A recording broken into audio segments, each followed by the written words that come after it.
Welcome all to DeFi Crypto and Airdrops. I'm Mike, Veteran Crypto, and this is Jeff. He is the Blockchain Report. And we're just going to kind of do a freestyle show today. We don't really have a whole lot as far as, we have some news and some things like that. But, as always, the markets are moving and things are hopping and popping. And, you can always find something in crypto that will interest you and that you can make a little bit of money in, no matter what the market's doing. So we'll jump right into it. Jeff, how you doing this evening? Doing good. It's a beautiful day. It's been a little rainy here in California, which is nice. But it's sunny out. It's getting warmer, and it's just excited for. Hopefully the market's heating up. They've taken a nice little pullback, but that's kind of expected with the talk of the super cycle.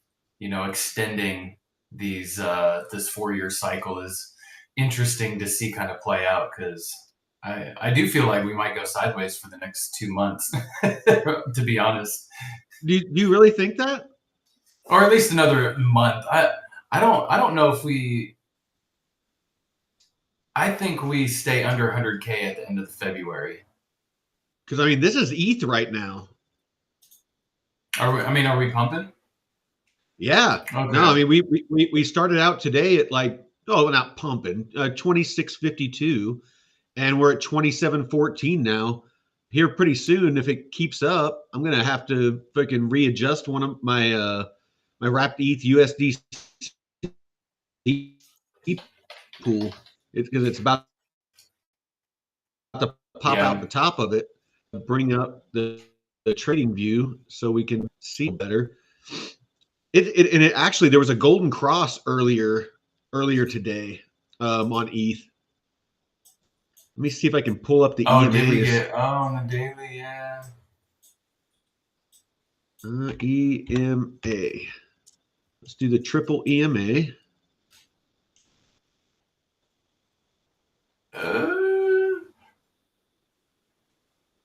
I think I could be wrong, but I'll say we'll stay under 100K at the end of February.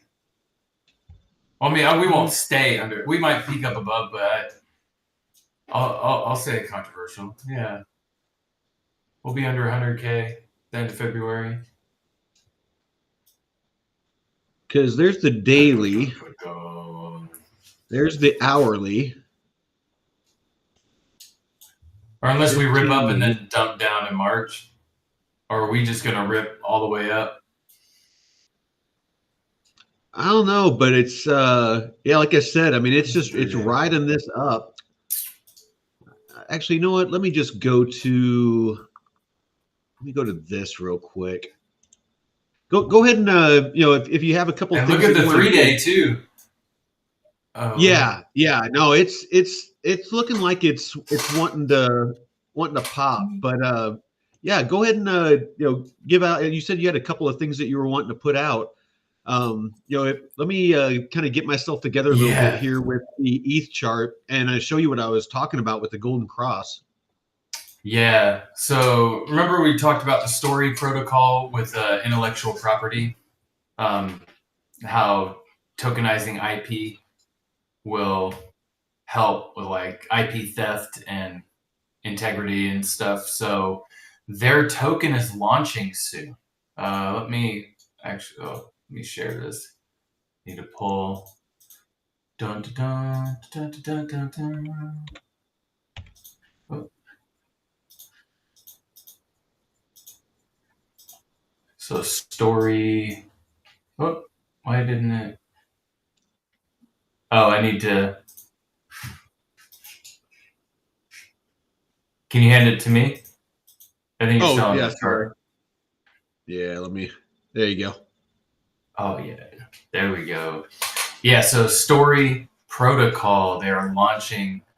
Their public mainnet launches Thursday. Oh, shit. Okay. So this just launched 7 minutes ago. They just dropped this 7 minutes ago. So story protocol. This is hot. hot off the press. This is hot. We're bringing it to you fresh. That's right. They just brought it to me in my. So their public mainnet launches Thursday, and their IP token claim and checker goes live the same day. So that's cool. People were expecting it to be the end of the month or the beginning of March. So they actually released their white paper. And, granted, the white papers are kind of boring, to say the least. I mean, if you're kind of technical and nerdy, it's interesting to dive in. But even for myself, they can be kind of like just very boring and hard to digest at times. But it's cool to just come and see what their goals are and kind of how they build out the blockchain for intellectual property, IP assets and licenses and stuff, just to kind of get a picture of what it looks like instead of just, oh yeah, intellectual property on the blockchain. Whatever that means. that old bell and whistle. Yeah, because you had said earlier or this morning on the Discover Crypto stream that you guys were talking about the difference between crypto and blockchain. Like crypto night, as the token, or yeah, basically that's what I was trying to explain. And Taylor's really he's not struggling, but a lot of his constituents, where he's running for mayor, I mean, they just know nothing about blockchain technology or crypto. All they know is they've been told it's a scam. And so he's been trying to explain to them, the difference between, the different types of crypto and blockchain technology. And so, I tried to break it down where I'm just like, crypto is the currency or the, token that you use to pay the gas fees to use a blockchain. And he's like, I know, you got to break it down even more basic than that. And I'm like, I don't know how much more I can break it down than that. It's like, think of it as a toll road. The blockchain is the toll road, and you need the token to pay the toll to drive on the road. And he was just like, yeah, I tried to explain it like that to people, and it just doesn't sink in. And so we actually we're gonna do this next Sunday. We're gonna do another episode, and we're actually gonna kind of expound on it. And we kind of brainstorm some really cool ideas on how to use blockchain and how to incentivize people or gamify it to get people to learn about blockchain technology and crypto, and ways that you can incentivize people to do charity work and things like that in the community. And also ways that you can do it to where, when people give money to, panhandlers and homeless people, things like that, that it could be the city token, and basically could ensure that it's only going towards food and shelter and, things like that, not drugs and alcohol. And almost like what the UBI, almost like a UBI, but a verifiable way.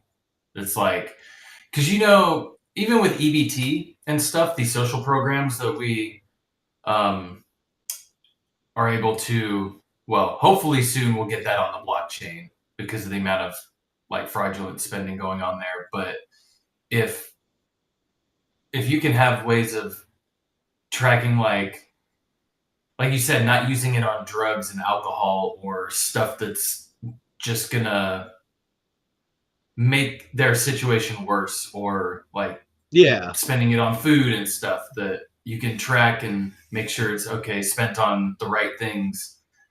And it, at some level, it might be a pain in the ass.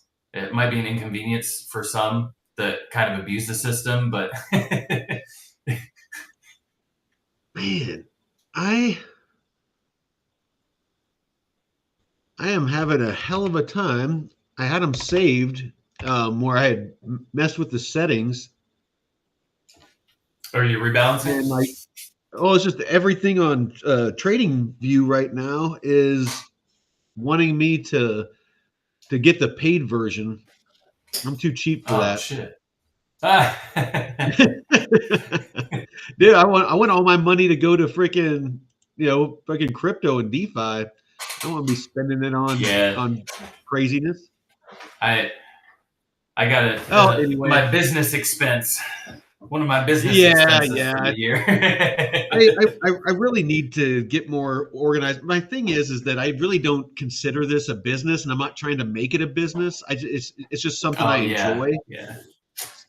I don't plan on monetizing it. The Sunday show, bullshit and bourbon. I don't plan on monetizing that.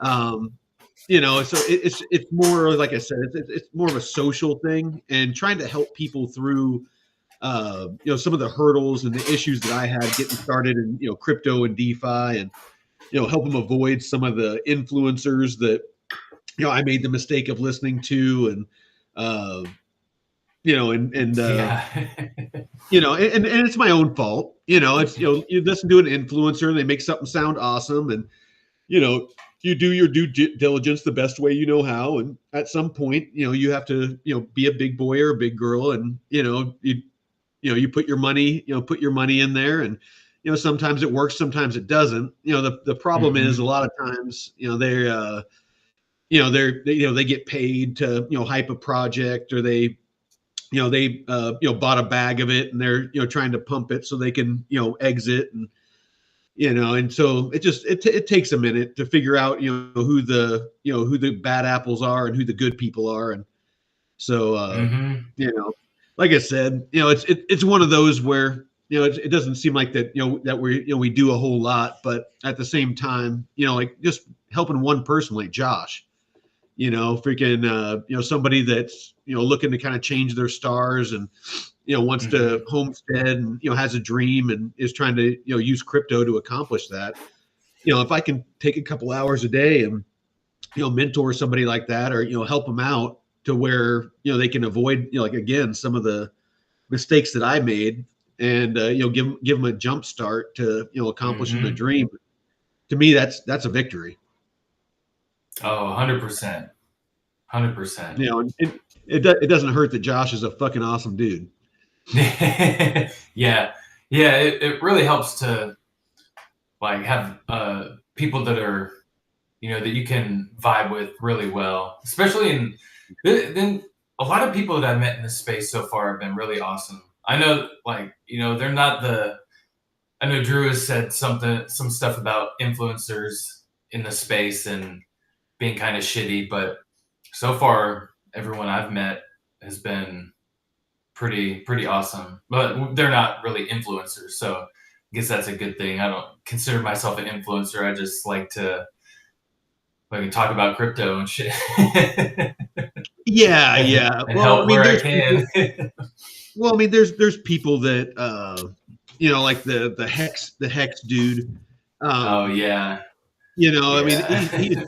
obviously a shill. He was trying to pump his own projects, and the whole time he's on social media going out and buying all these flashy clothes and bags, and Walking yeah, around with the yeah. bags. Well, and then you got people like and I don't know him personally, but that BitBoy Crypto, he didn't seem like that he was necessarily had people's best interests at heart, and and same thing, That out buying Lamborghinis and all that stuff, and pumping a that buddy of mine Bitcoin. introduced me to him, not like personally, but when I got back into crypto in 2020, I was watching some YouTubers, and he recommended one of them.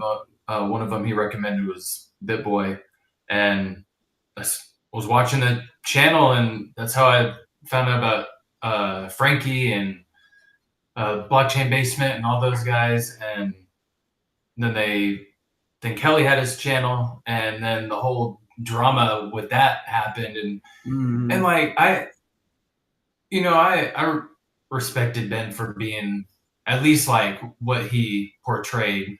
He tried to seem like a good person, but the stuff like with the family, once That's you start like that's it, dude. I don't have any respect for you. I try and respect you. I know shit happens, and it's none of my but business, but it does show a person's character. It's yeah. and that's kind of what did it for me, because I watched a show before um discover crypto and all that, and I watched it. It was entertaining. There was some good info that was given out and stuff, but yeah, I'm big on character. If I Hmm. can't respect somebody, um I'm not going to listen to them when it comes to even to money. And that might be stupid of me, because there's probably the people that can make you the most money are the most unscrupulous, but that's just not how I operate. But No. yeah, And no, putting like that out there in public like that too, you yeah. talk about being a family man and stuff, and then you go and do that. It's gross, man. We don't need people Yeah. like that. And him, and I understand people being his friend for so long, but don't publicly defend him like that. You can just like, yeah, I don't know. We don't need people like that in space. That's No, for no, sure. not if the crypto industry is going to be taken seriously. Honestly, we really need to people need to get away from meme coins. I mean, it really is a blight on the image of crypto, because it's a lot of people's gateway into crypto, because you got all these people on social Hmm. media, and it's they're out there pumping it and shilling it. And I mean, it happened to me. It's how I got into crypto. I saw a TikTok on Shiba Inu, and I was like, you know what? I missed out on Bitcoin. Back in when it first launched back in the day. My buddy told me about it. I might as well jump in, and I put a couple $100 in, and it fucking started pumping. And I FOMO'd in a couple hundred more, and I FOMO'd in a couple hundred more, and then I went to go get out, and fucking Coinbase crashed, and so I couldn't freaking get out. And then by the time it came back up, it was basically at my entry point, or one of my entry points. And so, I got out with a little bit of profit, but nothing near what I would have had. And, but, Goddamn Coinbase. but the thing is, I mean, I'm one of the few people that was like, you know what, I need to learn about this, whereas Mhm. 95% of people are probably like, fuck this. This is a scam. I knew it. I'm out. Um, Yeah. and, and honestly, the platforms, the centralized exchanges, they need to be more responsible and stop listing, these, meme coins, or at least, somehow segregate them off to the side, and, call it the casino or something like that, Hmm. and Hmm. not include them. Like, it kind of, I wish there was a filter on, um, I wish there was a filter I on, was gonna say you should have you should almost have a certain requirement, like a minimum amount to trade with in order to almost like shit. What is it? well, like here on VFAT, for the DeFi and the liquidity pools, I really wish on this filter that Mhm. there was, like, here on the pools, I really wish there was a filter to where I could filter out the any pairs that had a meme, memes in them, because I don't want to invest in anything that's a meme. It's like, I'm Mhm. sure that you can put a couple $100 in, and with all the volume and the fees and stuff like that, you can probably make some good money. But I one of my seven rules, I did a kind of a seven deadly sins of entering a liquidity or picking a liquidity pool the other day, and one of those is ensuring that whatever liquidity pool you get into, that you are perfectly comfortable with long-term holding both of the assets in the pair. So if it's wrapped Mhm. ETH USDC, that if it tanks and you end up holding a bunch of wrapped ETH, or Coinbase wrapped BTC, and it tanks, and freaking you end up holding a bunch of Bitcoin, that you're okay with it. It's like I'm not okay with butthole coin, long term no. holding butthole coin all the way through the fucking Even bear market. Even Pepe, which is Even a more Pepe, solid. Fuck that. yeah, I could not see myself long term holding a meme coin. So yeah. Anyway, what's the DeFi guy that you recommended? I was watching his stuff. Yeah, he's really good. He had Shit, one I don't know that why I always friggin' forget. Let me pull up. Crypto I Labs actually, research. Yeah. yes, Crypto Labs Research. That's it. Yeah, no, great resource. Anybody that's looking to, really get in and learn about DeFi, they have a great free program that you can go through. I actually just started going through it just because, there's stuff I don't know. I really want to get a better understanding of, ways that I can, project, loss, gains and losses, in rebalancing. So I've obviously rebalanced a couple times, before the market dumped. I've been rebalancing, every day or two on the way down, and then making sure I try to stay in range as much as possible if I feel like the dumping is done. But yeah, I've always been curious as to if the markets and some of the math I've done gets me close, but like say on my wrapped ETH USDC pair, where it's at now, when I initially got into that, I've since lost $2,000 from the 8,000 that I initially put in. I'm at about 6,000 right now. But I've been earning fees, and I've probably earned like a 1,000, 1,500, something like that. But I still have the ETH and the USDC that is in that pair, and as it like I said, it's about to pop out the top because the price of ETH is going up right now, and if it pops out the top, of course I'll rebalance again, and I'll ride that bit of price appreciation. It's not as much as if I just hodled ETH, but because you're DCAing out as it's going up, into USDC, but you're still getting price appreciation and earning fees. And so, I'm kind of curious how quickly, minus the fees, how quickly I can earn back the 2,000 that I lost, from rebalancing basically and locking in, from that impermanent loss. Locking that loss in. Yeah, locking those losses in, because there's gonna be times like in the bear market that you're not going to get these epic pumps that's going to earn you back that $1,000, $2,000, $5,000 dollars, whatever it is, or a couple $100 if you have a small amount in a pool.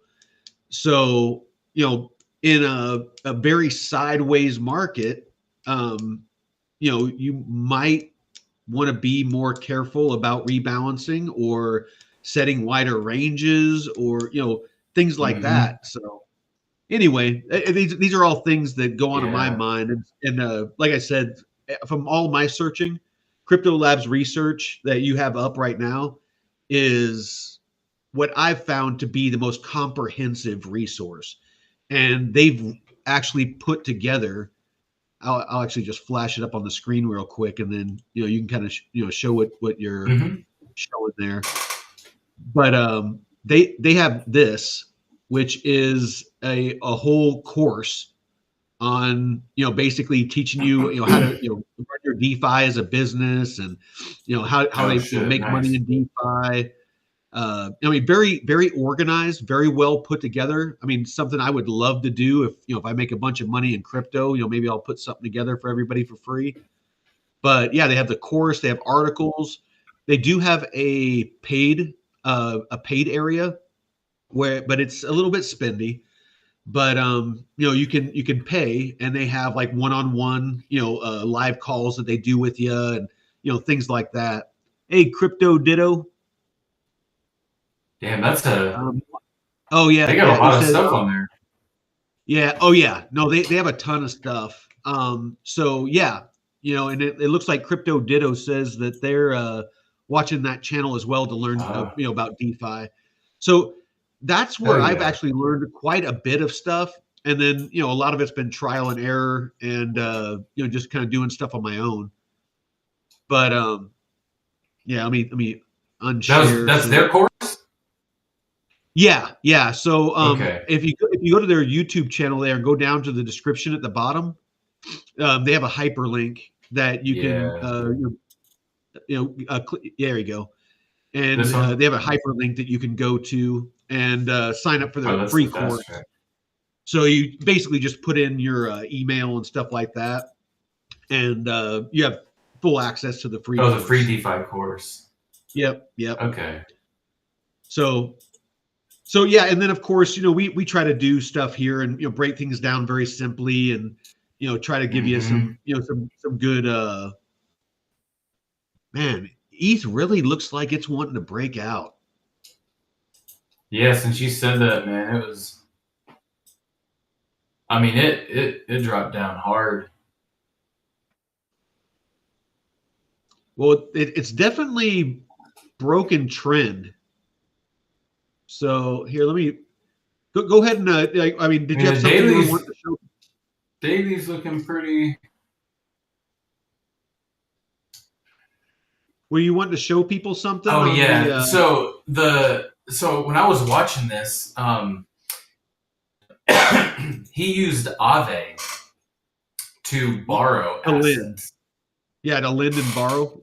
Yeah, and use it on VFAT. So he's breaking down these liquidity pools that he's in. Wrapped ETH USDC, and what is it? His wrapped ETH CBBTC. I mean, earning pretty good. He's got 100. I mean, he's got six figures in this one, but his APR is 160%. That's 240K a year if you're able to consistently,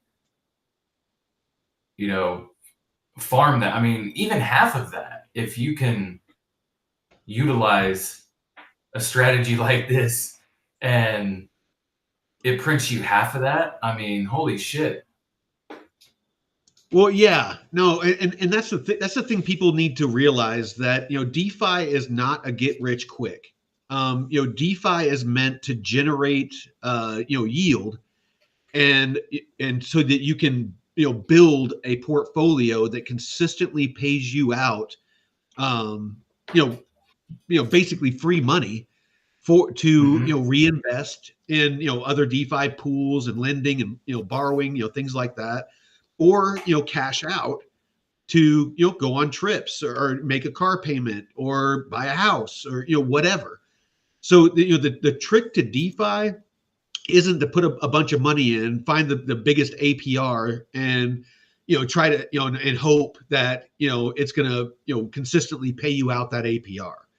You're much better Mm-hmm. off doing what he's doing there, what you're showing, and putting if you're trying to build your portfolio, put some money into something like USDC wrapped in wrapped ETH, and maybe you're only earning 150% or 200%, but it's consistent. It's steady. Yeah. And it's trending sideways. So basically, you're if you can make $20 a day, $100 a day, and then you take that and you take Mm-hmm. it out in USDC. So no matter what the market does, that value's locked in. And then just whenever you have $400 or $500, $1,000, enter it into another pool. Find something else. And just kind of build it out to where you have 4 or 5 pools that are making you consistently between 60% or maybe 500%. Because it's going to vary. And then those are just, and then maybe you're making, $200-300 a day. And then with that $200 or $300 a day, maybe you start putting that, USDC into, lending to where you're making, 10 or 20%. It's only 10 or 20%, but in the stock market, 10%, per year is huge. So, and it's there's no risk other than, the platform. So, use a reputable platform. But then you take, but then you can take out loans against that. And as long as you don't take out, large leverage, just take out maybe 50%. Not that you need to worry about it too much, with USDC. Right here, your health factor. He even goes in and breaks it down, like talking about the health factor and how you want to. And he kind of showed, him borrowing and and also using the rewards that you harvest to pay down the loan that you borrow. Yep. Or to pay it down. Yeah. Yeah, to pay it down. And hey, Papa Goose, he said, appreciate you, that this was the amount he had was a little bit higher, but then the market took a dump, so he had to owe a little bit more. But he said as long as it stays, in a certain range. Well, but if you're taking like loans out like on ETH or anything that is volatile, you don't have to worry about it so much with USDC because it's stable. But if you're starting to take loans out on ETH or Bitcoin or things like that, you want to make sure that you don't over leverage yourself. Take maybe 30% out, and then have USD lending going on, and because at any time, if depending on how much you're leveraging against that, like if you took out a loan for 30% of your USDC and ETH, so that you can go open another pool and do that flywheel. Then then you want to make sure that you have enough left over to where if your ETH that you took a loan out on tanks, that you don't get liquidated, that you have the reserves that you can pay that off or buy it down and make sure that you keep from getting liquidated. So because if that gets liquidated, you lose your USDC that you used as leverage. So that's a bad day. It's definitely a more advanced technique. I would highly suggest that when it comes to DeFi, you crawl, walk, run. Maybe start out with AMMs because they don't have ranges. You don't have to worry about divergence loss. You don't have to worry about a lot of those things. You're not going to make as much like with a USDC Arrow AMM. You're not going to make as much if you just held Arrow. As far as the Arrow appreciation, because it's DCAing to make sure you keep an equal amount of USDC and Arrow. But you're earning. They're more double-digit APRs, right? Not triple or. There's some that are triple, but those are usually meme coins. Okay.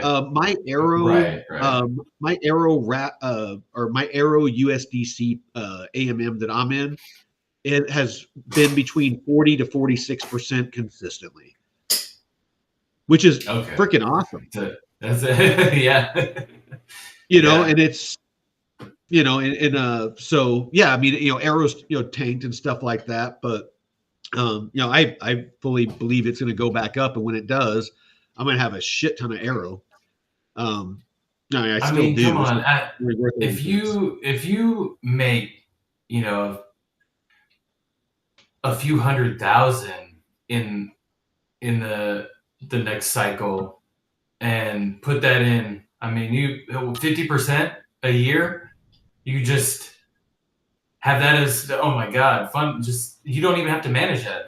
AMMs, right? You just let it sit and do whatever.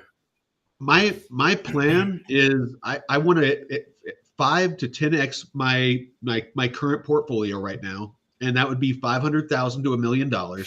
I'm sitting at about 60,000 because the market dumped. But if I had 500 grand, I would put probably 250K into lending out USDC, making 10 to 20%, and right there, I'd be making what? Be making about Was this on 25K. base? I'd be making about 25K if I was making 10%. And then probably another 100,000. Once the market dumped, I would put it into liquidity pools. Probably in AMMs. A bunch of it into AMMs to where I'm just earning it. A steady 40 to 60%. And Yeah. and then the rest of it, I'd probably just keep in USDC to and maybe in a separate pool just so it's differentiated, that I can use as dry powder whenever I feel like there's new projects or whatever, and then just any of the fees that I earn, just instantly turn them into USDC and just stick them into that 250K. Yeah. That's making that steady 10 to 20%. And yeah, I mean, and just Mm-hmm. very easily, off of a couple $100,000. I mean, you can make an extra 50 grand, 60 grand, easily, a year. Oh man, holy shit! I was looking at the Pyth token. I'm so glad I sold that last month. Oh, did it dump? Oh yeah, it's basically got cut in half from where I sold it from. Oh shit. Nice. Yeah, man. Oh, what's up, C90? Oh, nice. Yeah. Yeah. Cheddar C90. into tanks. Yeah. Put it into separate buckets. Put it in separate tanks. Because make that money make you money. If you can put your earnings into these buckets, and where they can make sweet love and make little baby money, and then let that take that money and let it go grow over here. And that's why they call it farming. Is you just think of these liquidity pools as like flower beds, or raised garden beds, and as they're generating that free money for you, you just take that and just start other pools, and just it just multiplies, and it's that compounding yield that is going to be so freaking powerful. I actually did a calculator the other day, and tried to figure out what my locks on Aerodrome could potentially be worth, and it's insane. I mean, it really is. It's like hundreds of thousands of dollars, from just starting out with five grand. God dang. It's patience, though. You gotta be well, as long as you have it locked, because that's what, like, some of my tokens last year, I just locked them for a year or more, just because I want them to be locked up, ready to go for when the bull run. That way I don't have to, oh shit, I need something. No, it's locked up. Can't touch it. Hands off. So it looks like on the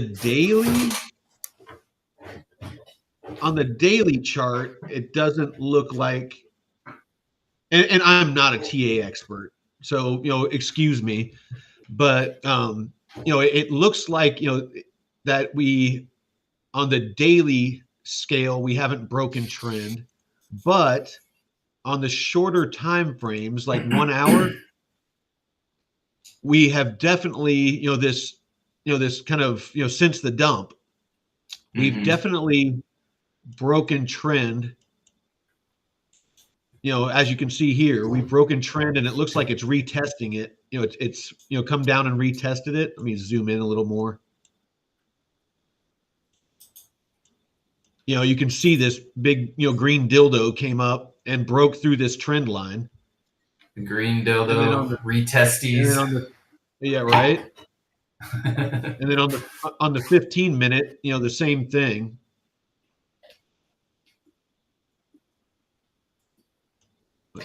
You got this coming through here, and it broke through, and is you can see back through here. So yeah, like I said, I'm not a TA expert, but I mean, ETH is definitely, if we're gonna keep the same, cycle, rhyme, it's definitely due to pump at some point. Yeah, what do you think it was? The Like they want to say the tariffs, but that's an excuse, I think.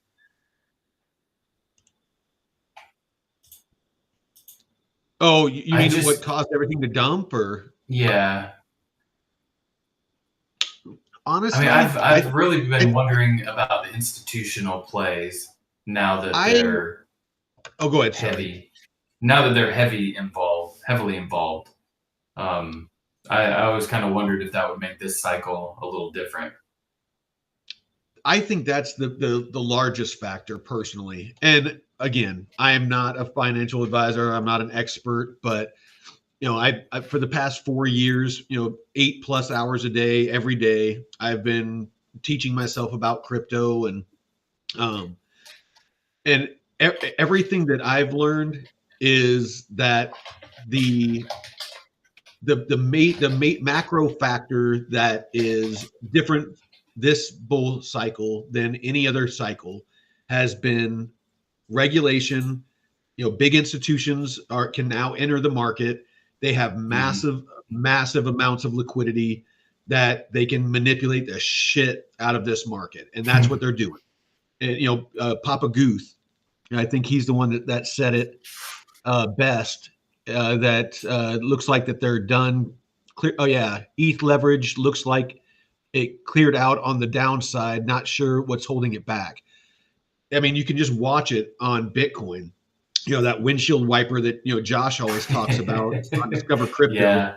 where you can look at the liquidity chart and you can see exactly where they're going to push it down to, and then once they clear out the liquidity, they pump it up, clear out that liquidity, then they wait for the longs to build up, and then they drop it, and then they wait for the Mm-hmm. shorts to build up, and then they pump it, and they just fucking just keep on Yep. sucking that liquidity out. And as they're sucking that liquidity out, they're not buying it on the centralized exchanges that makes the price go up. They're not doing, they're buying it to where, it's the back door that they use to, keep buying it on the cheap. And so they're just sucking OTC, liquidity out of them. What's that? the OTC markets, or is it the I think that's what like it a is. different? But I know that's what they do is they buy theirs that way so that it doesn't pump the market, because they want to Yeah. buy it as cheap as possible. And so that's all they're doing right now. And all these people buying meme coins and losing all that all that liquidity getting sucked out of all the alts. You have the big institutions that are sucking liquidity out, liquidating longs and shorts. And that when you only have a total $3 trillion market cap for the whole entire freaking market, it's Well, pretty easy to manipulate. and to be able to see, I mean, how fucking crazy is that you can see where people's orders are placed? And I know my brother has, I haven't been as good about setting stop losses and stuff over the years, but my brother has, and I don't know how many times he sent me a screenshot of his stop loss literally getting hit by the penny. And I'm like, Perfectly. dude, just, and he's like, I literally can't fucking win, but it's really because they're cheating. They're using the data to see where your stop losses are and liquidity is, and it's just it's rigged against you if you don't know it, but if you do, they can still fuck you, but you just have to know how to find that liquidity, like those tools that show, okay, if I'm playing their game, you just got to play their game, find the tools they use and strategies and use it to your advantage. But yeah, knowing where they might snipe your stop loss, and you adjusting that a little bit outside that line, like, hey, I'm comfortable with it being out here, or take profit, I'm comfortable with it being right here, and play with it over your trading strategy as your trading strategy develops. But yeah, using that book maps and seeing where the liquidity is, and just I love that. I love that. There's a ton of liquidity here at 96,000 on Bitcoin right now. It's building the fuck up. So there's 42 million there. There's another 29 million. There's another 42 million. Oh yeah. Yeah. So yeah, and that's what this is. Those of you that don't know, this is a heat map, liquidation heat map. And so the bright yellow lines is where liquidity is building up. This is where people are building up, longs and shorts. So down here, this is people putting in longs. So I know it's kind of counterintuitive because it's down, but this is the level that people that are betting that Bitcoin is going to go up to certain levels. These are the levels that they would get liquidated if the price hits. So, when you get these big, bright yellow boxes, then big money loves to dump the price, and it will come down here to, 95, just under 96, clear out all that liquidity. And, they scoop all that up for themselves. And then when it's dumping, then they'll get a bunch of people that are shorting, as it's dumping. And you'll start seeing a bunch of yellow, building up here. And, then they'll, as soon as they clear this out, they'll reverse the direction and go up, and they'll clear that out. And then, as it's pumping, you'll get everybody, trying to jump in on longs. And so then it will start building up again down here. And you just watch it, go boom, boom, boom, boom, boom. And just windshield wipers. So, I know a lot of people that make a little bit of money just watching the heat map, just picking those levels. And that's the great thing about crypto, though, that's different than the stock market, is the average person didn't have access to a lot of the tools and the transparency that crypto has. You can literally go see what they're doing. If you know their wallet addresses, you can go see what they're buying, and like you can look and see what World Liberty Financial is. What cryptos that they're dumping money into. They're dumping into the Ethereum, Ondo, a bunch of other ones. But because crypto is transparent, is why you can see that. Historically, the stock market, people just had to, give it to a stockbroker basically and hope they knew what they were doing. Here's this piece of paper.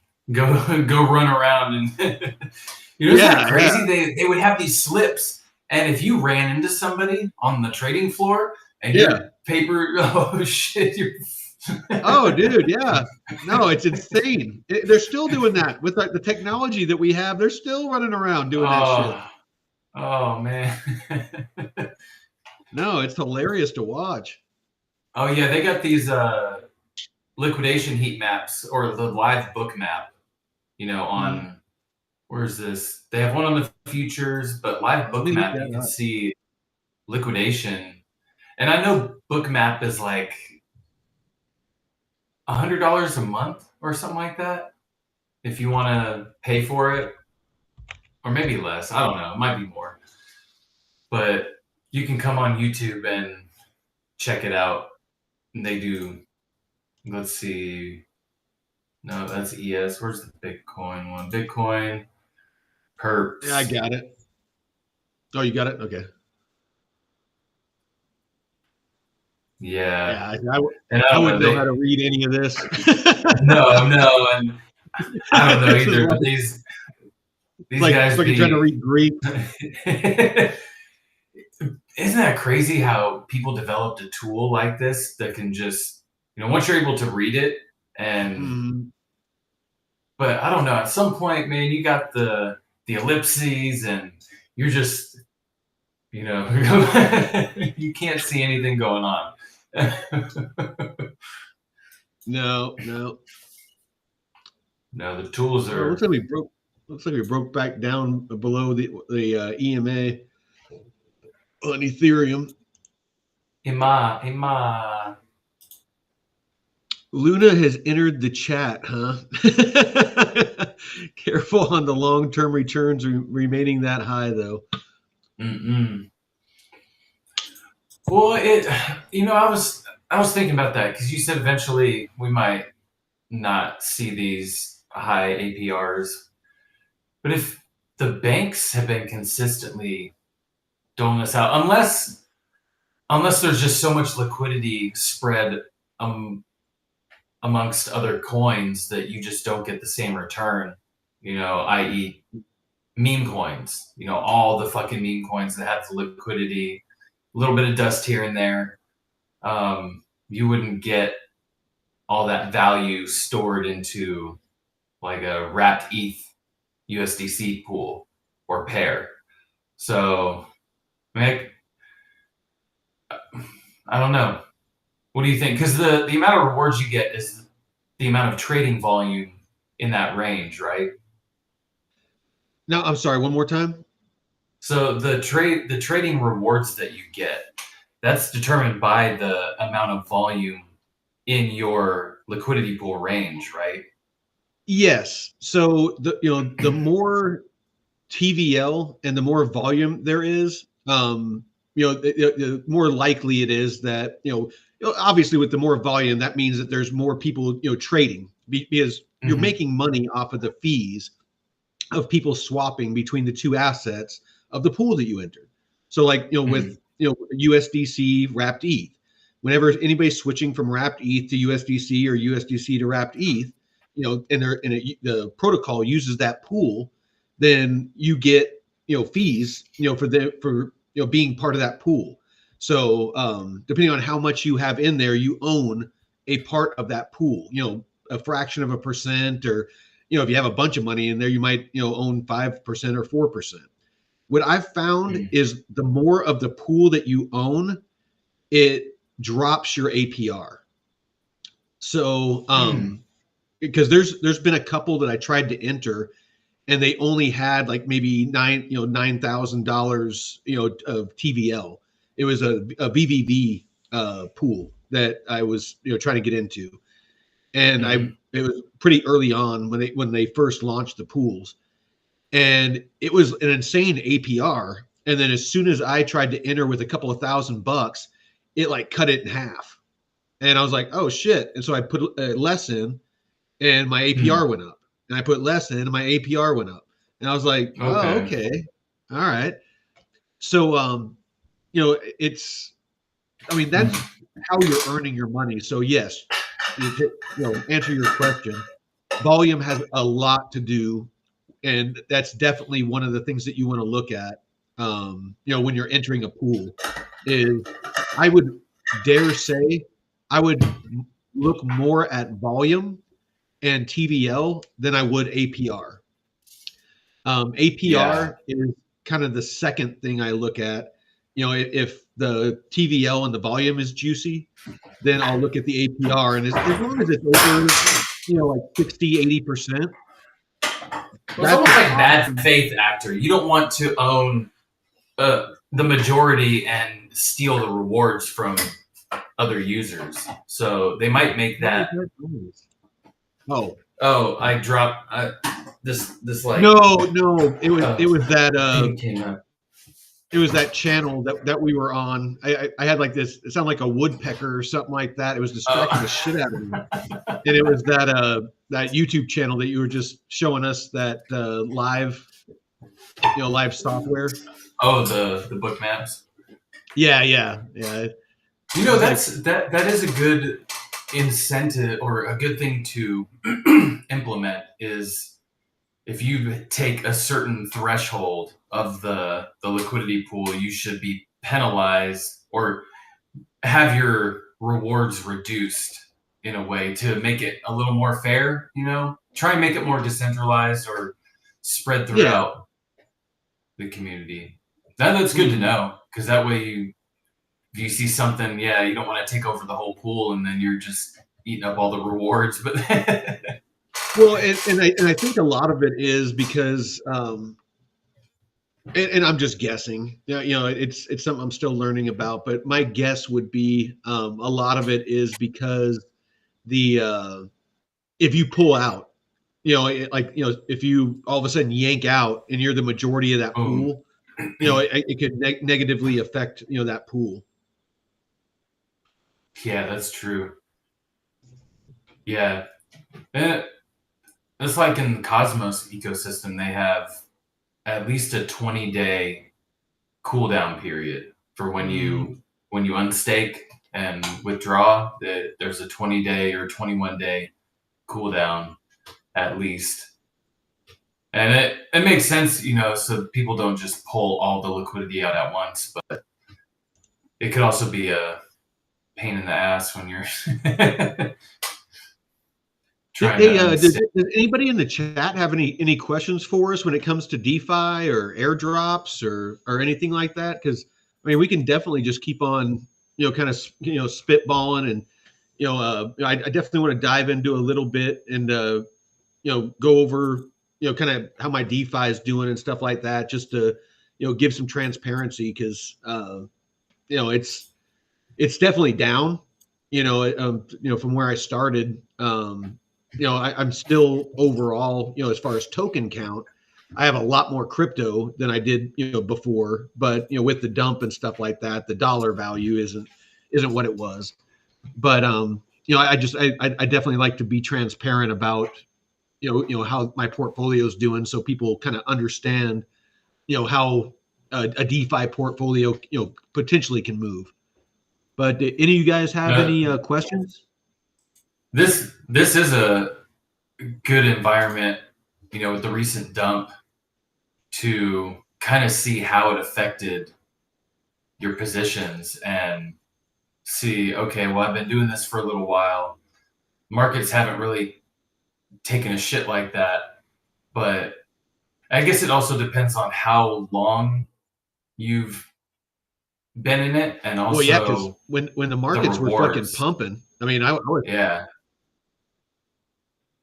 you're getting all kinds Well, of I mean, well, rewards. you remember when I first got in, man, I was like euphoric. I mean, the markets were pumping at the time, and I was making like, I made the first month, I made like 5 or 6 grand off of like $10,000. I made a Yeah. 50% return in a month. And I was like, fuck yeah, DeFi is awesome. And I put a little bit in, more in since then, not a lot.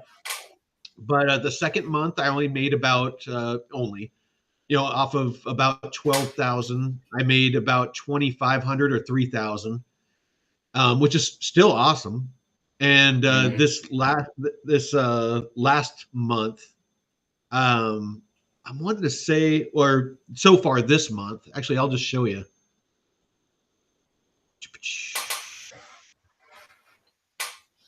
And that's what we want people to see, is the highs and they're not lows, but just how to manage it in a down. So so we'll start in December.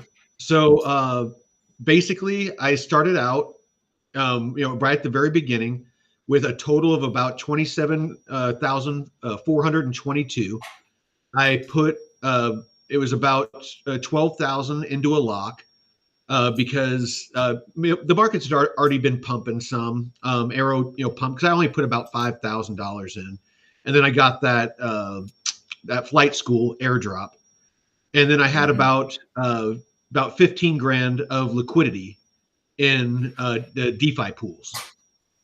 And you can see that, I mean, in just a couple of days, I went from 15 grand to like 22 grand, like almost 20, almost 22 and a half, thousand. So, I mean, I made almost 7 grand in like 5 days. And, then it went down a little bit, and, kind of hung around the, 20K range. It went down a little bit more into the 18, 17, still more than I started with. But then I went into January, and, it pumped back up.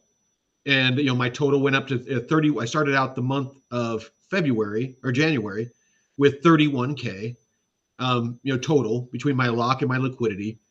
Mm-hmm. And then, since then, it's gone down about, towards the end of the month, I was down to about 25,000, 26,000. And then February, at 23, 21, 23, 22, 22, 22, 20. And then now I'm back up to 21.2. So, you can see that the dollar amount has dropped, so from where I started, with 27K, now I'm sitting at 21. So I'm down about $6,000, dollar figure wise.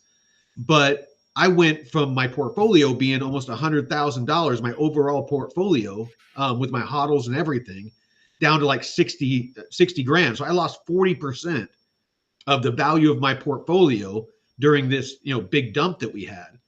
So my DeFi portfolio didn't dump as hard as my hodl portfolio. But the whole time, through those 3 months, I've probably made, once the market goes back up, probably 10 grand or 15 grand of free crypto. So, like my aerodrome bag is huge now. I picked up a bunch of Morpho. I picked up a couple grand of Plume. Actually, let me look at my portfolio real quick. I used a bunch of the liquidity or the yield that I earned to enter those VVV pools. What else did I pick up? Bought some more Moonwell. I bought some more Ondo, some more Chainlink. So yeah, I mean, I've basically made 15 grand of, free dry powder in, the past, 2.5 months that I put to plussing up my bag. So it's, just like you got to kind of diamond hand your hodl bags, you kind of have to do the same thing with your, with your DeFi bag, and just, make sure that you're not, locking in, every time you go out of range, you don't just instantly go and rebalance. Kind of set a rule for yourself. Wait 24 to 48 hours. I actually got that rule from Crypto Labs Research. They're like, don't get emotional. It might dip and it might come back into range. Give it a second.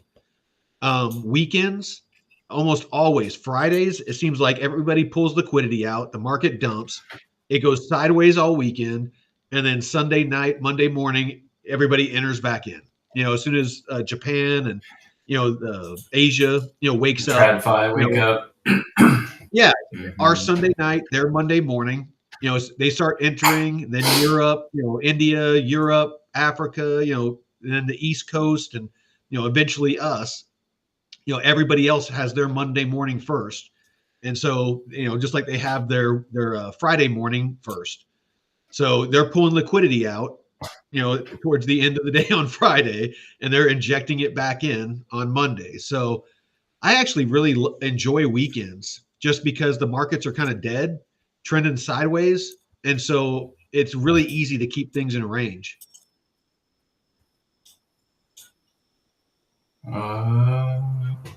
Hey, what up, Deadwood? Let's see. So, I mean, does anybody have, before we move on, does anybody have any questions in the chat about DeFi, or do you have any? Yeah, I like the ADA staking. That's something I haven't really gotten into. Man, I bought like 10K worth of ADA on the way down through the bear market, but oh, nice. But it was all in NFTs. Oh shit! Yeah, it was bad. I was like, I'm gonna stop and wait. It was like, I'll just wait. It was the end of 22, I think, when I'm just gonna stop and I'll wait till the bull run if some of these Oh NFTs are yeah, okay. yeah. But No, it's man, we all do it. Well, I guess this is the last thing I guess I'll say on my little tracker, and we'll move on. So this is the yield that I've harvested so far this month. So on the last day of last month, I harvested $231. Harvested another like $20 on the first, about $75 on the second. What did I get here? About $200 on the third. I didn't take anything on the fourth. Another $75 on the sixth. $86. I'm sorry, that was on the sixth. The markets went down on the seventh, so I didn't take anything. And then today I took another like $130. And so yeah, I'm sitting at about $762 is what I've made so far this month in the first 10 days with the markets, kind of dumping. It's I went from 23K to 21K in my total DeFi portfolio. So some of this is I hold it in Arrow. Some of it's in Morph. I have about $317 in Aerodrome. I have $255 in Morpho, about $50 in Wrapped ETH, about $50 in Venice, $40 in Plume, and then like a little bit in mainnet Ethereum and USDC and stuff like that. So yeah, I mean, nothing to write home about, but yeah, if the market takes off, that $700-800 might be $1,600 that I made in the first 10 days of the month. And if I keep and you don't be afraid, these big drops, because you're still going to be holding that asset anyways. Either way, you would take that haircut, see a $3,000 loss, like, okay, I'm still holding it, but having it in these pools, you're like, okay, I took a loss, but even if I rebalance and it will make me rewards, that's still $700 that you wouldn't have had before, and you can still climb back out of that 3K loss from the Ethereum. So yeah, and that's the key. Especially if you don't rebalance and just wait for it to come back into range. But yeah, that's setting why up a couple different ranges. Yeah, and that's why it's so important that that you understand that that you only enter into liquidity pools that you really believe in the projects. If it's USDC and ETH and Morpho, Aerodrome, all the ones that I personally believe in, those are the ones that I enter because I believe in those projects. It's until you really learn about crypto and meme coins and stuff, don't hunt APRs. Just stay away from looking at and focusing on APRs. Like Jeff was saying earlier, look at volume, look at TVL, and and then again, me myself, because the market is so beat down, I'm keeping these assets in Aerodrome, Morpho, Wrapped Ether, Venice and stuff like that, because I feel like that they're going to appreciate in value. If we were in the middle of the bull market or towards the end of the bull market, and we had been pumping forever, I'd probably take it in USDC and basically start peeling off that liquidity into a stable coin. Just because when we get pullbacks, then I would have a couple $1,000s to DCA into something, or to put it in that 10 to 20% lending that we were talking about. It's good to take some money off the table. So when these markets start pumping, if you're doing DeFi, I'll tell you what, I'm not going to tell you what to do, but I'll tell you what I'm going to be doing is I'm going to be starting to peel off, those profits and putting them into some stable ass, earning where there's little to no risk of, of losing it. And yeah, and really just focusing on locking in, those profits, because I do not want a round trip. I want to get at least, a couple $100,000 that I can use to, make residual income. Just, do some DeFi, get some real estate, and just sit back and, make an extra $4 or $5 a month. That's my dream. Yeah. Yeah. Something that can help you pay the bills, at least if you're just getting your feet wet, this cycle, like Josh, this is his first cycle. So having small goals and building up to them. But even this is powerful at his stage. But yeah, if you can get to where you ideally having a couple $100,000 will put you in that position to where you can utilize DeFi to, pay your rent and buy food. You're even out here, I could, pay rent a few $1,000s. If you have six figures and utilizing DeFi, you can even live out in California. And if you don't have a lot to put in, like say you only have a couple thousand or a couple hundred, don't focus on what you're making per day, because a lot of times I catch myself doing that. Like, I mean, that's what I'm set on right now. Currently I'm making $77 a day, just jumped up to $100 a day. Focus on monthly, because $77 a day or now 100, it's $3,000 that I'm making per month. Whereas, maybe if you only have a couple $100 or a couple $1,000, you might only be making like $10 a day, which it's like, oh, what? $10 doesn't do nothing. But $10 a day is $300 a month. And $300, what could you do with $300 a month? That's a good part of a car payment. That basically pays for your car for you. I mean, how would that change your life? Not having a car payment. You know what I mean? Or, groceries or your mortgage. If you can farm this stuff, and the more that you can put back into it to build it, that 300, soon you're making, because of that compounding yield, you're making $400 a month. And then maybe that turns into 600. And then that turns into 900. And then that turns into 1,300. And then that turns into, 3,000. And you just, I mean, it really happens fast. If you don't understand, watch some videos, go on YouTube. There's a lot of really good videos that demonstrate the power of compounding interest. And, when you're making it, every couple of seconds, because I mean, that's how you're earning yield, is every couple of seconds it's refreshing.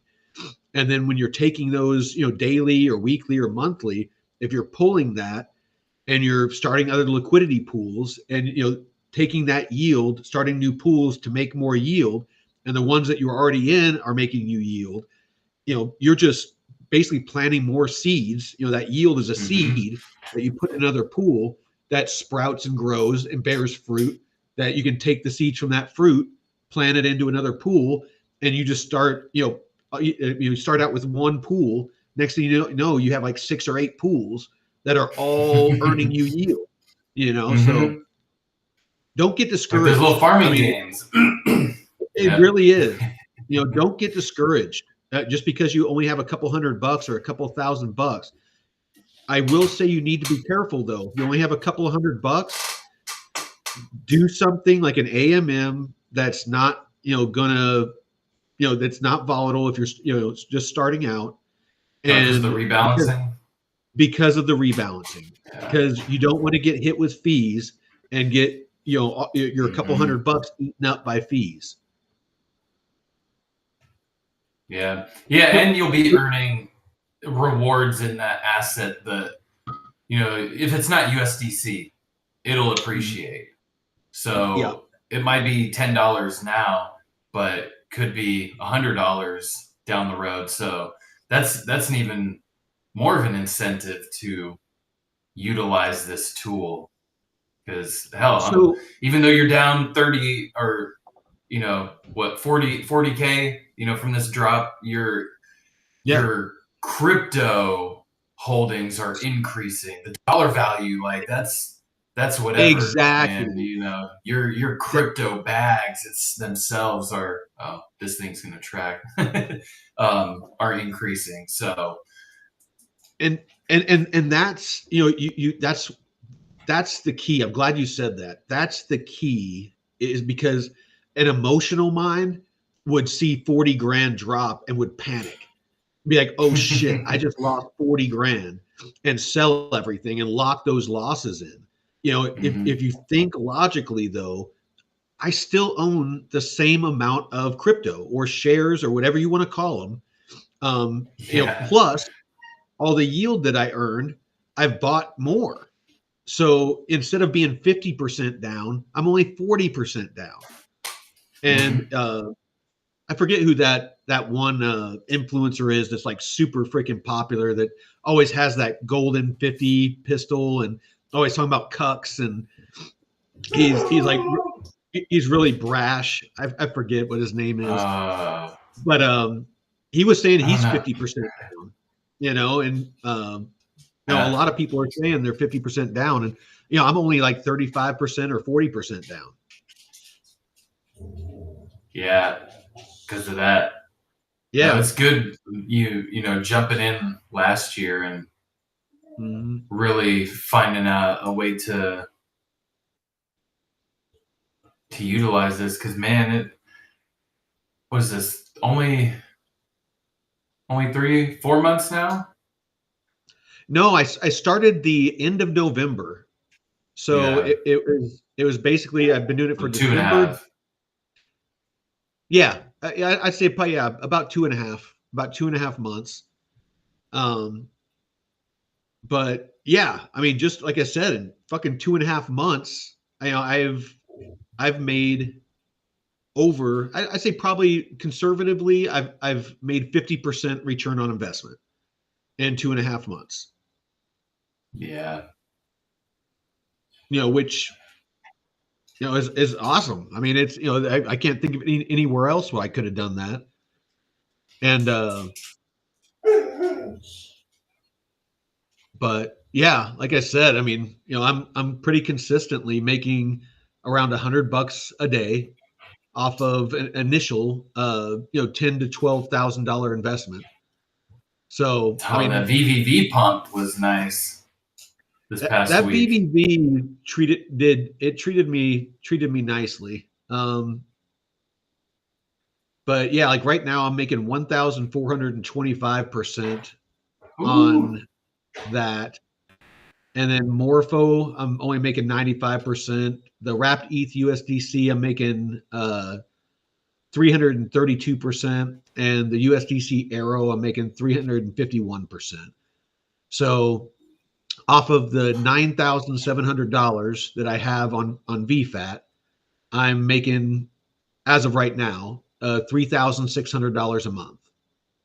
So I'm making like a 33% return per month, if the APR stayed the same. Yeah.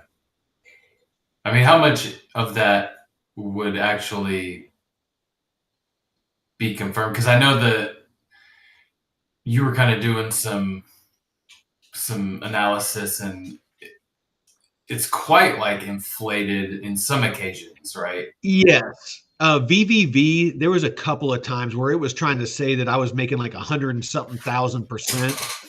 And there's no freaking way.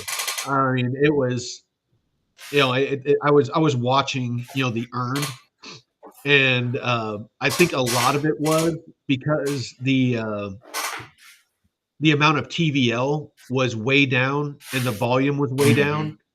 So if the volume and the TVL was up, then that APR probably would have dropped substantially. Okay. So it would have gone down to something more like, I'm seeing now, 1,400. And it's been pretty consistently in this range BVV went down as low as I think it was like $3, and now it's back up to $8 It and was like 22 cents. 250 or so. It dropped under 3, I think, for a second. But it's back up to $8.22 now. Yeah. So because I hung in there. 250. 250. But what's down C90? Hell yeah. Oh, he was talking about the Cardano NFTs. Oh, yeah. No, I thought he meant my pools, and he's right. Yeah, they are down. Oh yeah, all across the world. Yes. So yeah, hopefully we see ETH make some good freaking moves and unleash this freaking bull market that we're all waiting for. Oh shit. Yeah, you see a little pullback. Well, yeah. So yeah. ETH must have heard me talking about it. Yeah, here it goes. Freaking some bitch. I was saying good things. We're back. All this. I was like, oh yeah, ETH, yeah, it's getting ready. It's getting ready, and then we're getting ready to go. We're getting ready to give you the big red dildo. At least it's retesting support. Let's see. I tell you, I think it dropped below. Like I would have said that this was probably a good level. Oh, sorry. I would have said that this level here would have been a decent level of support, because back here it tested it. It kind of touched there. You had all through here where it was fighting it, tried to pop up against it and came back down, rejected there, finally broke through. It would have been nice if it would have fucking held there, but it looks like it's coming back down here. If I would say probably somewhere down around here would be the next level. Does that look about right to you? You got where it tested it here. It used it as support right here. It rejected here. Tried to come up above it, came back down here. 2630 or a little below. Yeah, 2630, 2670-ish, I think would be the next support. Yeah. Damn.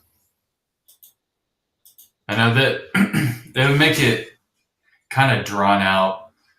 I know some people were calling for the 80K or even in the 70K. Oh, you're talking about for Bitcoin? Yeah. So I don't know what ETH. That would probably bring ETH down to the 1K. Don't even put that evil on me, Ricky Bobby. Don't even yeah, don't put that evil on me, Ricky Bobby. All my liquidity pools would be out of range. Oh man, you just rebalance as you go down. Oh, dude, I would just hold. Yeah. All right, so it looks like right about here we had a level of support. It looks like Bitcoin just came down on the 15-minute and bounced. You see where it wicked? It looks like it just bounced off this level of support. More about right there. But yeah, no, I mean, if it broke down, let's take a look at where it could break down to. Let's go on the higher time frames. Reaching for higher time frames. Let's see. So it looks like on the higher time frames, from where we were at on the daily,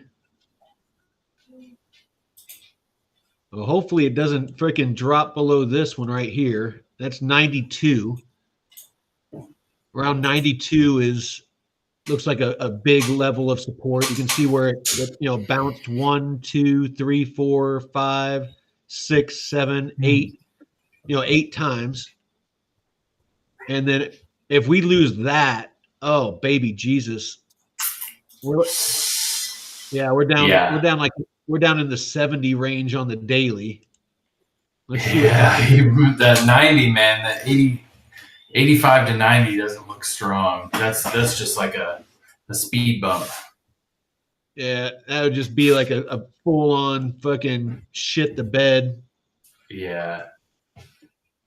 So yeah, no, it's pretty much looks like, and again, I'm not a TA expert, but I mean, pretty much a monkey with a mouse can pick out, support and resistance levels.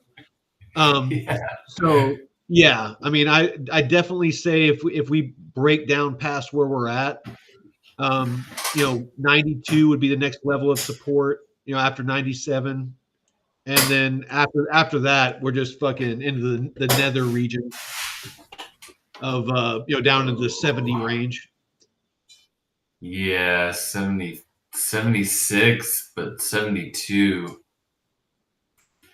Yeah. Yeah, I think we would see a meltdown. It'd get ugly. It'd get ugly for sure. Yeah, and that would ETH. Hopefully we can get back above this trend line. ETH would be about 1,500. Yeah. No, it's yeah. I would definitely just hold what I got. I wouldn't mess with anything. I just accept. It's so crazy that ETH has not gotten above all-time high. Well, it's not as crazy because people aren't really using Ethereum as like a long-term investment like that anymore. Well, there's too many layers that did away with needing the gas, and then and then you had freaking all these memes and so many alts, and then everyone's going into Bitcoin, so it's just sucking up, and that's why the dominance on Bitcoin I think is staying so high, is that all the institutions, you got massive amounts of money just pumping the shit out of Bitcoin, and it just hasn't released that dominance to trickle down into Ethereum and the other alts, and the only liquidity going into alts is going into memes, and that's getting sucked out by Donald Trump and from Trump coin, and getting thrown into friggin' Bitcoin and all the stuff they're investing in. So no, it's definitely is frustrating, but I still strongly believe that we are going to have a very strong bull market, and if people can weather this storm, and one good way to do it, I'm going to keep saying it, is DeFi. If trading is just not showing any kind of love, just get in, lend out your bags, get on these DeFi platforms, not financial advice.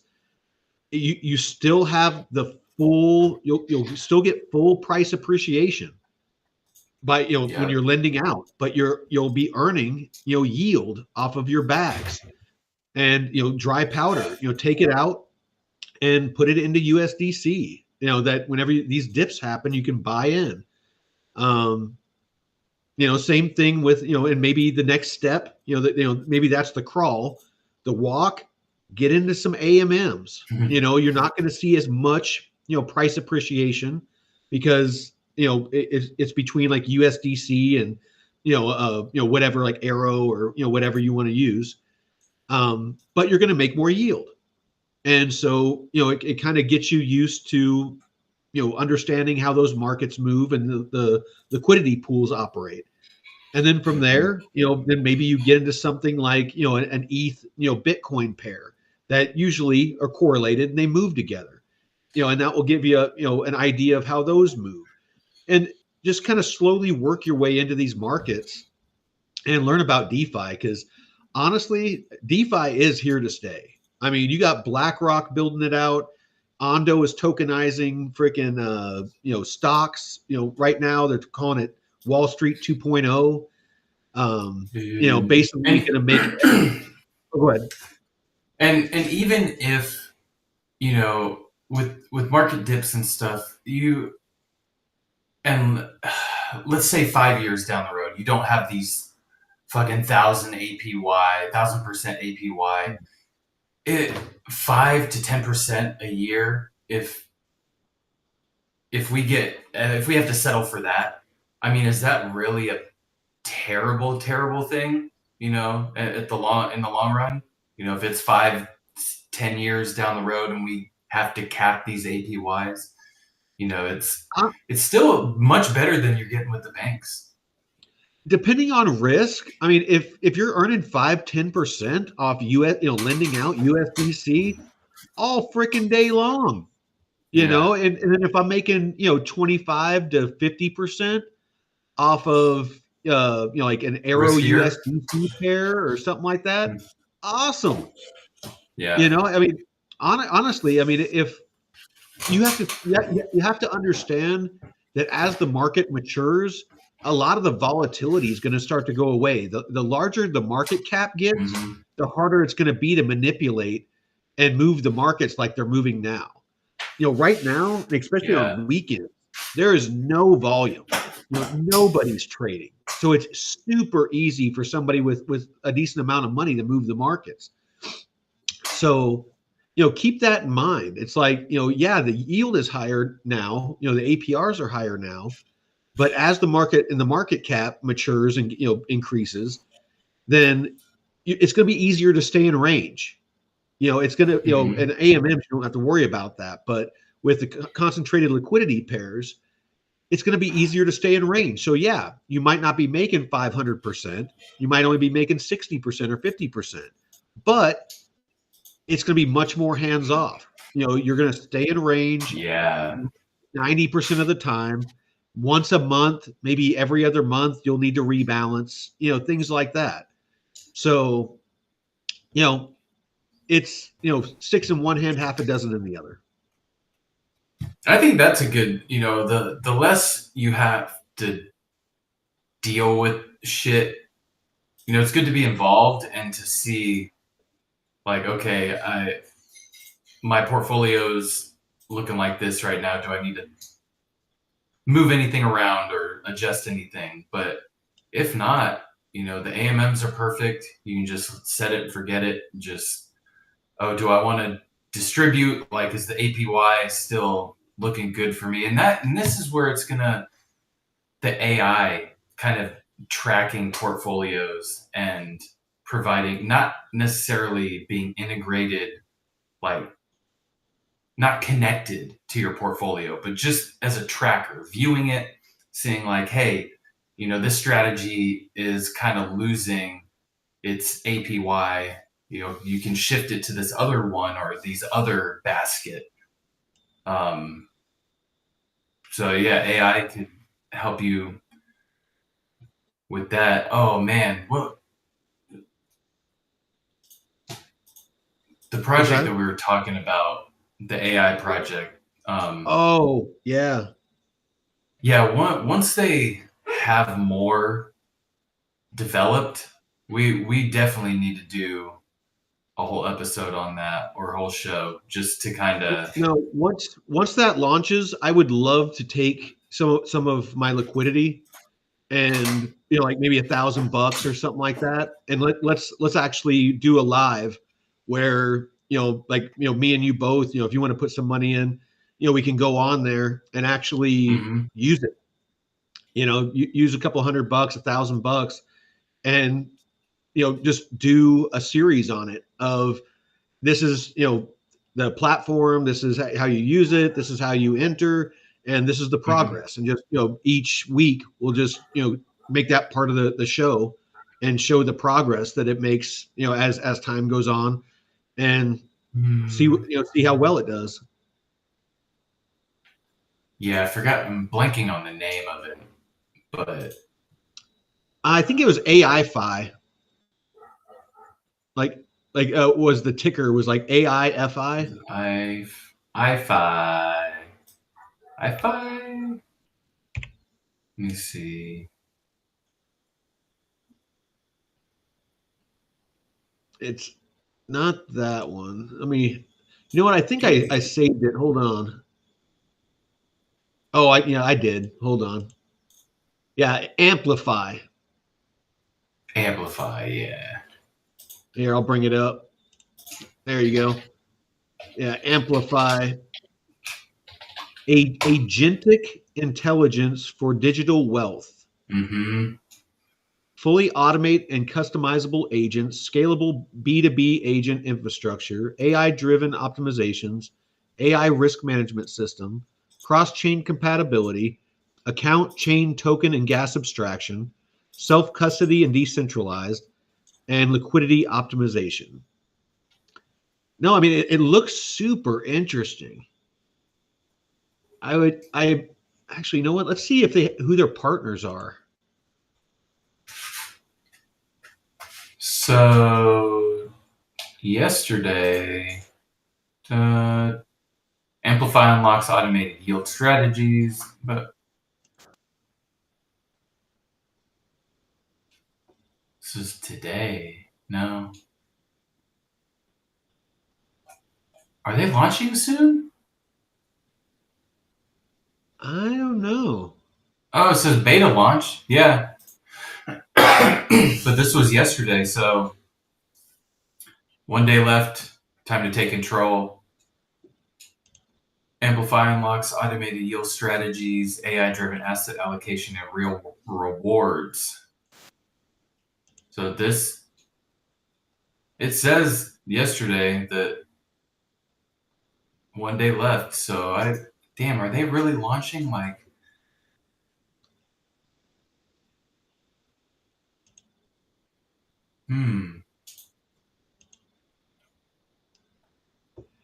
Yeah, no, this is definitely going to be interesting. Dude, I think they're launching like today or tomorrow. Shit. Because on their Twitter. Let's see. 9 hours ago. No, I read something somewhat recently where they were launching their beta here really soon, and later on this year, I'd say it was Q3 or Q4, they were going to fully launch. It was on their roadmap. Maybe that's where I saw it on their roadmap. Yeah, Oh go shit. through the Okay. documentation. So it's only a private beta? Fuck. I think I signed up for it. So yeah, Q1 of 2025, they have their Cardano accelerator, open beta release, Arbitrum and Mode. You know those two chains. Upgraded user interface and user experience. Bitcoin MVP Live, DSIN, and TGE, whatever that is. Like, and then Q2 super chain integrations, Bob Base, Bitcoin and stablecoins, Cardano integration goes live and stablecoins. Q3 enterprise API version 1, BitVM integration, core bit layer Bitcoin only, and then Q4 SVM integration Solana, SWI, Bitcoin and stablecoins, fiat on and off ramp, and full version 1 release goes live. So Q4. You said TGE? Yeah, what's TGE? Token generation event or token generating event. That's when they Then launched the token. Yeah. that should be happening sometime either this month or next month, because Q1 is January, February, March. Yep. So yeah, sometime this Okay. month or next month they should launch their token. Oh So yes. yeah, I'm building up liquidity. So when this thing launches, I'll probably buy $1,000 of it or $2,000 of it. Yeah, dip your toes in. I mean, it looks like Oh a good yeah. tool, you know? No, like I said, I mean that's the thing is it's the first I love that it's cross chain compatible. Mhm. So I mean that's absolutely necessary for DeFi. If you're going to have multiple Yeah. chains, um, you know what I mean, and then just the fact that it potentially could be a hands off, a very hands off uh, part of my DeFi portfolio. So, like we're talking about, Mhm. having buckets. I could have the ones like on, Aerodrome and VFAT and, Aave and, places like that that I, do manually, and then just have this one on the side, doing its thing. And as long as it stays profitable, um, then just have it be another bucket, of yield Mhm. that I could be pulling from.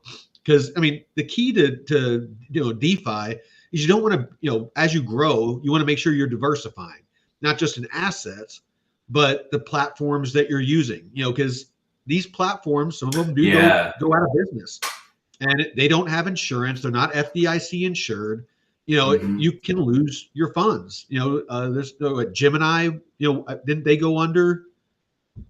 And there's Gemini, Celsius. Celsius, and people Yeah. lost their money, and there's no guarantee that you'll get it back. So that is one of the risks Mhm. that you need to understand.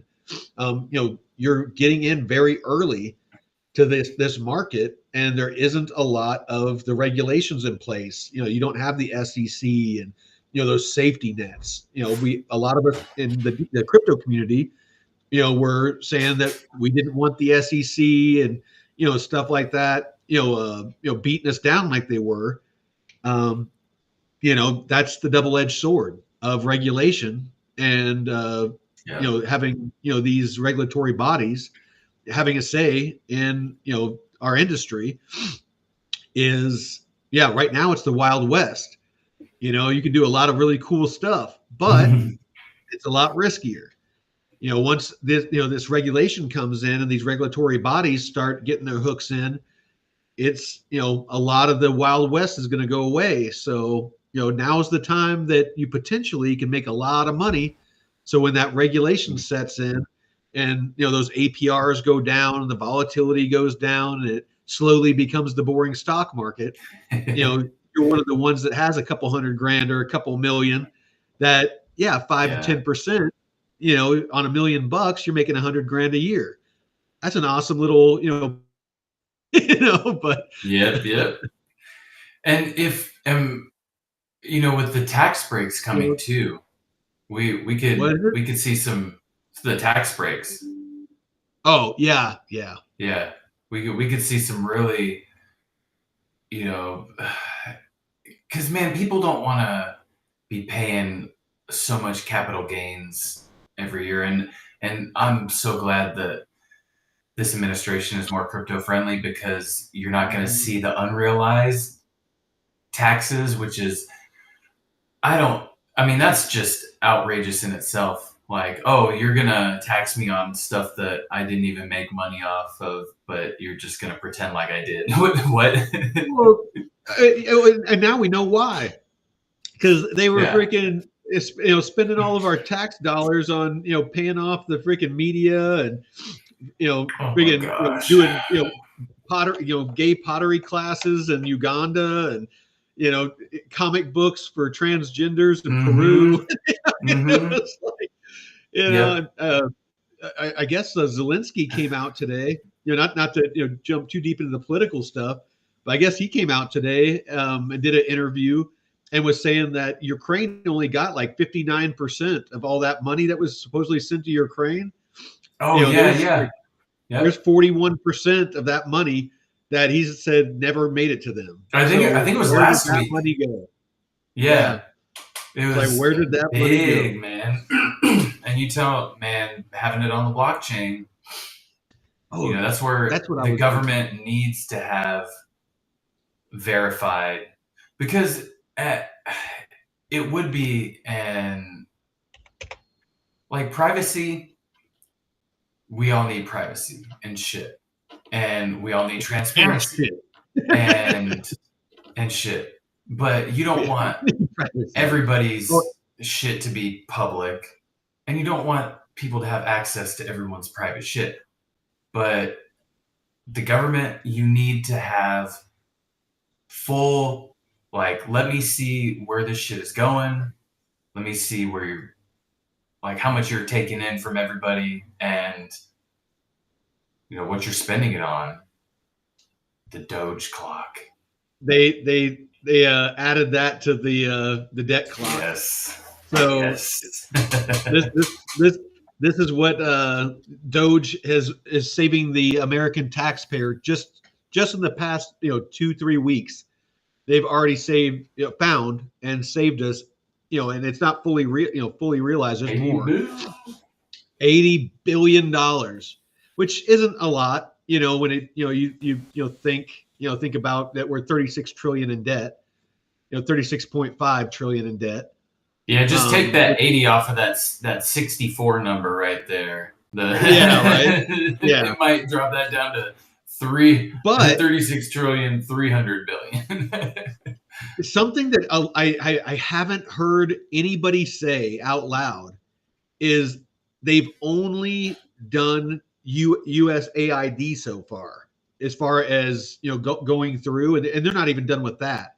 And USAID was only like 1 or 2% of the U.S. budget. Mm-hmm. So they found $80 billion in like 1 or 2% of the U.S. budget. Imagine if they start going through like the Defense Department. Yeah. That's like I think like 30 or 40% of the U.S. budget. So 80.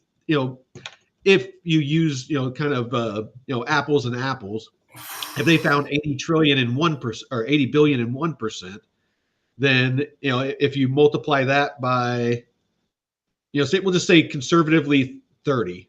So if you got 80 billion times 30, that's $2.4 trillion that potentially, if there's the same rate of waste and stuff, which I pretty much guarantee in the Defense Department is happening. It's you're looking at $2.4 trillion a year. This is a year. And it's not even like, where it's one thing where's the money going, but it's another thing the shit that they're spending it on, like the bushings, the bag of bushings for like $20,000 or $30,000. Are you serious, dude? I've used those, like $4 or $5. You get a bag at the hardware store. I'll go down to Ace Hardware and freaking just buy out all their washers and go sell them to the government. Shit! I mean, unless they're like some special grade, because I know in electronics, with designing circuit boards, there are little surface mount components where it's certain automotive grade and they're aviation grade. The washers are aviation grade, so they got to X-ray them, and they got to do all kinds of different tests to them and stuff. But are they worth that $20,000, $30,000 for the? Right. I mean, whew. Yeah. The American Super Cycle. And man, they're hitting FEMA. That's. So they're starting to late. Well, what was it? There was something today that they got caught sending $40 or $50 billion somewhere that they weren't that they were ordered to not send, that was frozen. They sent it anyway. And I mean, can you imagine what $50 billion that FEMA sent overseas? To Ukraine. Imagine what that 40 or 50 billion could have done for the people in Maui, or the people down in the Carolinas and the places hit by the hurricane. the Amish, not FEMA, Yeah. not the government, the Amish showed up and started building bridges and tiny homes so people didn't freeze Mm-hmm. this winter, and they could get around. The Amish showed up like basically for free and did that, whereas the government that we pay our taxes to sent it over to the Ukraine, who we find out that the money doesn't all get there, only maybe 40% of it. Mm-hmm. So where is the 10 bill, or where is like 20 billion of that going? I'm just surprised that there's people defending this. It's It's just insane to me. It is media is like, of course, because they're getting paid. They're running to, they're in full panic mode and trying to make this out where they stopped cancer research and they stopped the food. People are going to starve in other countries, and it's like, you know what, we've helped enough. Cancer research is going to continue. yeah. They're just going to reallocate those funds through other departments and other organizations. They're just getting rid of wasteful and departments that obviously don't know how to manage money. Mm-hmm. Yeah. If this isn't any a red flag enough to be like, what the fuck is going on? And man, I saw a clip of Elizabeth Warren from 20 years ago, and she was saying we need to eliminate wasteful government spending and find out where it goes. It's like, this is from the lady that just said Americans don't need to know where their tax dollars are being spent. I know, dude. It's insane. Like, excuse me? What? It's insane to me that anybody takes these people seriously. Yeah. Yeah. I don't know, man. No shit, we're about to get kicked off. I gotta run to the bathroom, the little boys' room, anyways. Yeah, I better get some dinner. But hey, I appreciate all you guys if you're still listening. Turtle Tech, C90, Deadwood. I think we have one or two other people. Crypto Ditto. Yeah, Crypto Ditto, Papa Goose. Yeah, I appreciate all you guys and anybody that tunes in when we're not live. Appreciate you too. Please like and share the stream. Again, on the X. Yes. Me and Jeff, we just like to do these on Monday evenings, every Monday evening. We're not monetizing this. We speak freely because we don't care if we get, blocked or whatever. It's, this is for you guys for us to share our experience, to help you to avoid some of the mistakes that we made in DeFi and airdrops and, connecting your wallet to malicious sites and, your wallet hacked or drained.